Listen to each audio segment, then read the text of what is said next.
முதலமைச்சர் அவர்கள் ஒரு விஷயத்தை புரிந்து கொள்ள வேண்டும். எங்களுடைய ஆட்சிக்கும் தமிழகத்தில் இருக்கக்கூடிய திராவிட முன்னேற்ற கழக ஆட்சிக்கும் மிகப்பெரிய வேறுபாடு இருக்கு.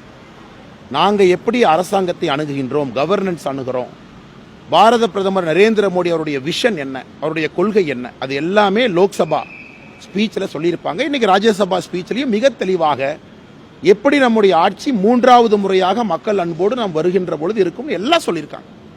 அது மட்டும் இல்லை, பல விஷயங்களை பேசியிருக்காங்க. இந்த நார்த்து சவுத்து பிரச்சனை, குறிப்பாக இந்த டாக்ஸேஷன் பிரச்சனை எல்லாத்தையுமே நம்முடைய பிரதமர் அவர்கள் இன்னைக்கு ராஜ்யசபாவில் தொட்டிருக்காங்க, லோக்சபாலையும் தொட்டிருக்காங்க. அதனால் முதலமைச்சர் அவர்கள் ஒரு விஷயத்தை புரிஞ்சுக்கணும். நான் ஸ்பெயினுக்கு போனேன், 10 நாள் இருந்தேன், 3440 கோடி ரூபாய் தமிழகத்திற்கு நான் வருமானம் கொண்டு வந்திருக்கேன். ஆனால் எந்த நிறுவனம் கொண்டு வந்திருக்கக்கூடிய நிறுவனம் எல்லாம் அவங்களுடைய ஆனுவல் எக்ஸ்பேன்ஷன் ப்ராஜெக்ட், ஒரு நிறுவனமே ஒரு ஆண்டு புதுசாக கேபிட்டல் எக்ஸ்பேன்ஷன் பண்ணுவாங்க. இதற்கு ஒரு முதலமைச்சர் போகணுமா? ஒரு உதாரணம் சொல்கிறேங்கண்ணா. 2022 ஜனவரியில் யோகி ஆதித்யநாத் அவர்கள் இங்கே 2023 ஜனவரியில் தமிழ்நாட்டில் இன்வெஸ்ட் யூபி நடந்த பொழுது 5 IAS ஆஃபீஸர் தமிழ்நாட்டுக்கு வந்து 10,000 கோடி ரூபாய் யூபிக்கு எடுத்துகிட்டு போனாங்க. இங்கே இருக்கக்கூடிய தமிழ் தொழிலதிபர்கள் 10,000 கோடி ரூபாய் இன்வெஸ்ட் யூபியில் போட்டாங்க. இங்கே வந்து நடந்துச்சு. நான் வந்து இன்வெஸ்டர் சமிட்டை பற்றியே பேசலைங்கண்ணா.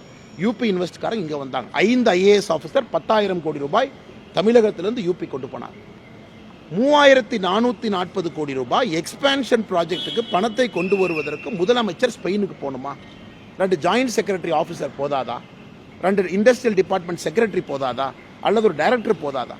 அதனால் முதலமைச்சர் அவர்கள் யாரை ஏமாற்றுவதற்கு இதை போல் பேசுகின்றார்கள் என்று தெரியவில்லை.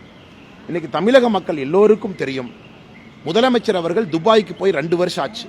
6000 கோடி வந்துச்சுன்னு இதே மாதிரி விமான நிலையத்தில் இதே பத்திரிகையாளர் சந்திப்பு, இந்த பக்கம் பொன்முடி அண்ணன், இந்த பக்கம் துரைமுருகன், வழக்கமாக யார் இடப்பக்கம் வலப்பக்கம் நிற்பாங்களோ அப்படியே நின்னாங்க. 6000 கோடி சொன்னார். 2 வருஷம் ஆச்சு. 1 ரூபா வந்துச்சாங்கன்னா 6 ரூபா வந்துச்சாங்கன்னா. அதனால் முதலமைச்சர் அவர்கள் முதலமைச்சராக பேசும்பொழுது உண்மை இருக்கணும்.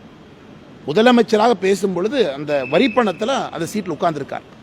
துபாய்க்கு போன 6000 கோடி இல்லை, இன்னைக்கு ஸ்பெயினுக்கு போன 3440 கோடி ரூபாய் எக்ஸ்பேன்ஷன் ப்ராஜெக்டை இந்தியாவில் ஆல்ரெடி இருக்கிற கம்பெனியை அவங்க ரொட்டீன் இன்வெஸ்ட்மெண்ட். ஆனால் Indian economy is growing at 7.2%.